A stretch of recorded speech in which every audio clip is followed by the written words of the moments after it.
Hello everyone. In this video, I will show you how to connect HyperX Cloud 2 to NGENUITY.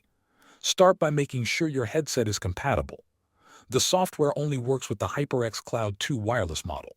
If you are using the wired version, it will not connect to the software, so it is important to confirm this before moving forward.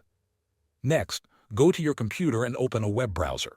Search for the official HyperX website and find the NGENUITY software download page. Make sure you download the latest version of the software. This program is only available for Windows, so it will not work on Mac OS or other systems. After installing, do not open the software just yet. Take the USB wireless dongle that came with your headset and plug it into an available USB port on your computer. Then turn on your HyperX Cloud 2 wireless headset by holding the power button until you see the indicator light turn on. Now open the NGENUITY software. When it launches, it will automatically scan for connected devices.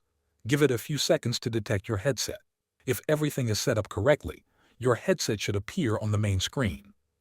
If the device does not show up, check that the headset is powered on and the USB dongle is fully inserted. You can also try using a different USB port. Thanks for watching.